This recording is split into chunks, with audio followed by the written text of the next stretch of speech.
दोस्तों, आज हम आप लोगों के सामने एक ऐसा क्वेश्चन लेके आए हैं जो सबसे आसान भी है और कठिन भी।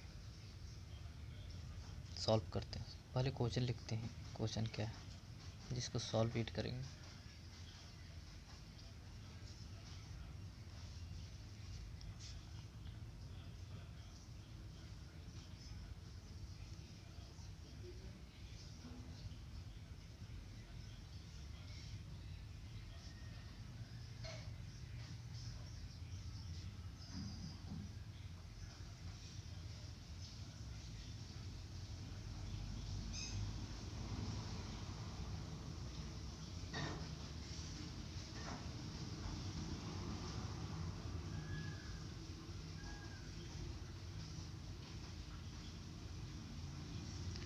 ये क्वेश्चन है। क्वेश्चन में लिखा हुआ है खाली स्थान प्लस खाली स्थान इक्वल टू 8, खाली स्थान प्लस खाली इक्वल टू 13 और यहाँ खाली स्थान में माइनस खाली स्थान इक्वल टू 6।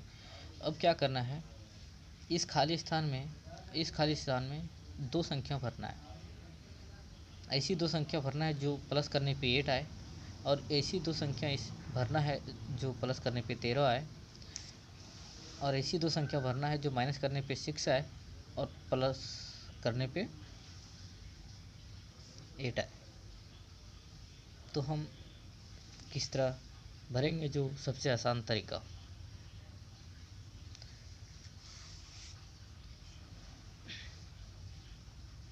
अगर हम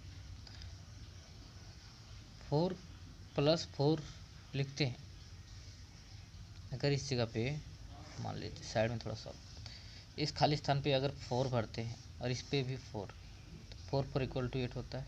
ये हमारा राइट हो गया। लेकिन अगर यहाँ पे 4 है और यहाँ पे 13 लाना है, तो यहाँ पे क्या करेंगे, 4 + 9 इक्वल टू 13। ये भी मेरा राइट हो गया।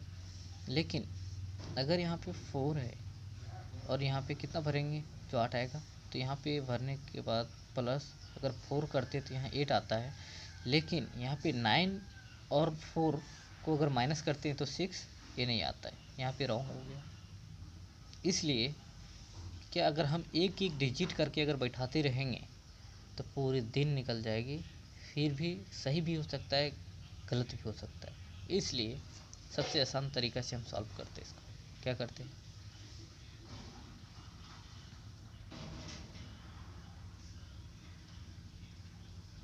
हल करते हैं।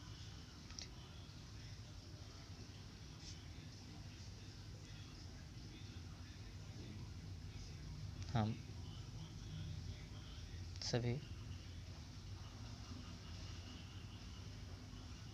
खाली स्थानों में x, y और p, q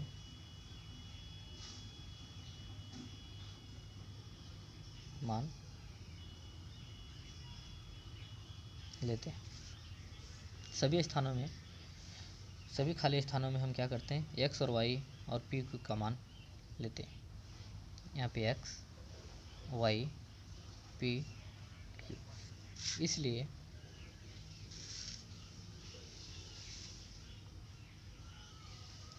x + y = 8, x + y = 8 first समीकरण। x + p, x + p = 13 second समीकरण। p - q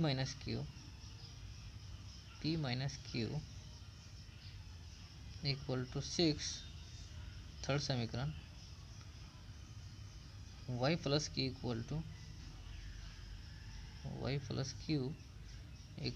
8 फोर्थ समीकरण। अब हम क्या किए, इसका 4 समीकरण निकाल दिए। 4 समीकरण निकालने के बाद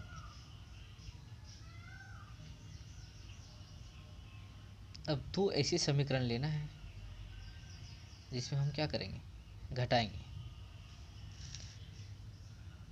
दो ऐसे समीकरण लेना है जिसमें हम क्या करेंगे, घटाएंगे।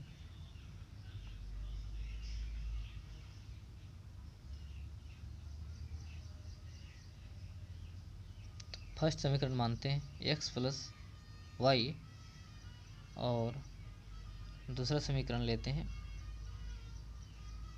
x plus P. समीकरण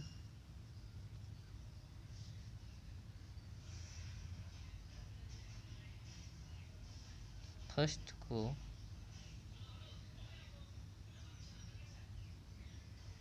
दूसरा में क्या करने पे, घटाने पे।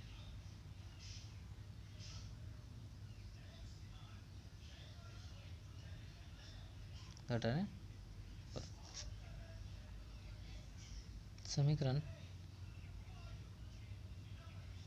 x plus Y equal to 8 और x plus P equal to 13। Minus minus minus, plus minus cut, y क्या है प्लस, p क्या है माइनस, इक्वल टू -5। ये क्या बन गया, समीकरण 5। समीकरण क्या हो गया, 5।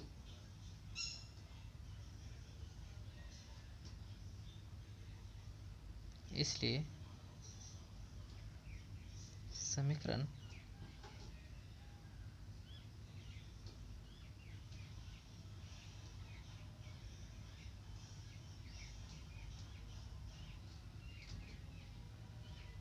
तीसरा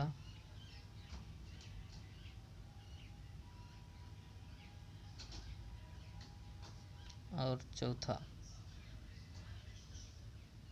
समीकरण तीसरा और चौथा को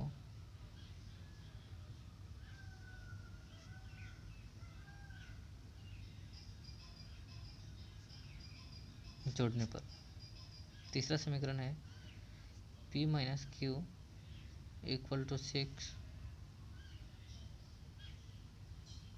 y plus Q equal to 8। जोड़ने पे तो प्लस प्लस ही रहेगा नीचे, यहाँ पे भी प्लस प्लस प्लस, तो p plus Y plus minus cut किया इक्वल टू 8 14। समीकरण 6। अभी समीकरण 6 तक हो गया, 4 था, 5 और 1, 6 समीकरण हुआ।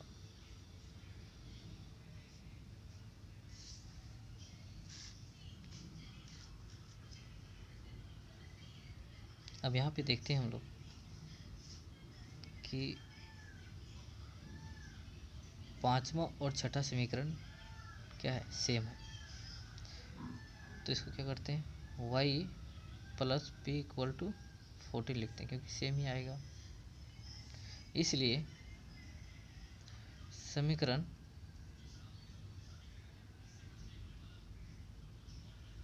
क्या करते हैं, पांचवा और छठा को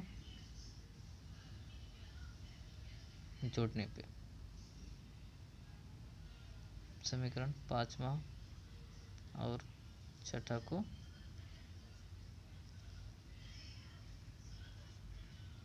जोड़ने पर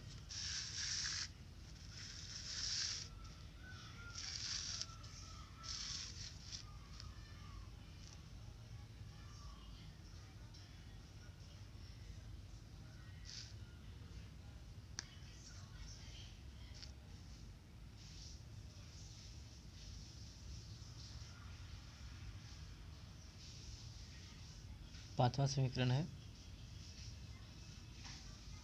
y minus P equal to -5। छठा समीकरण है y plus P equal to 14। जोड़ने पे 2y कट गया इक्वल टू 9।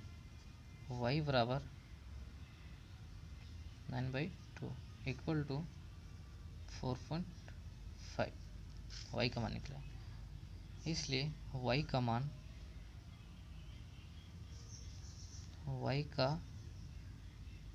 मान फर्स्ट समीकरण में रखने पर तो x प्लस 4.5 इक्वल टू 8, तो x बराबर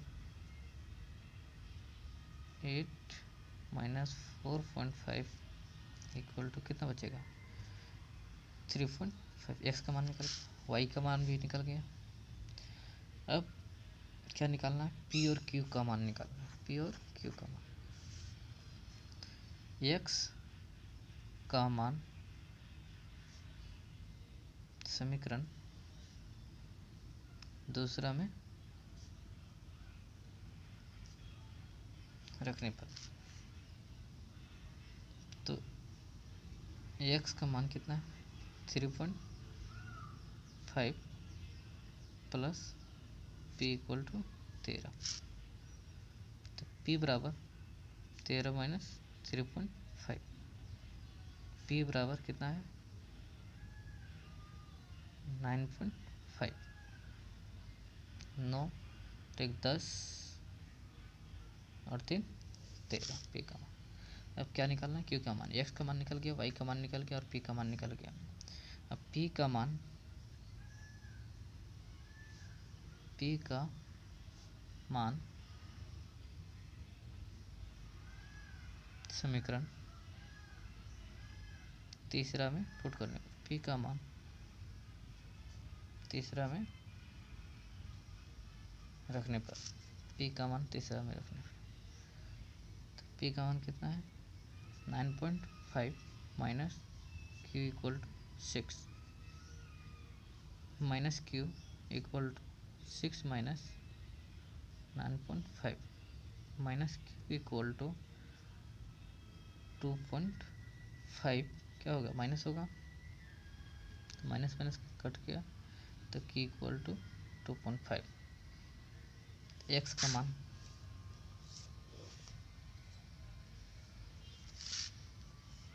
का मान हम जानते हैं 3.5,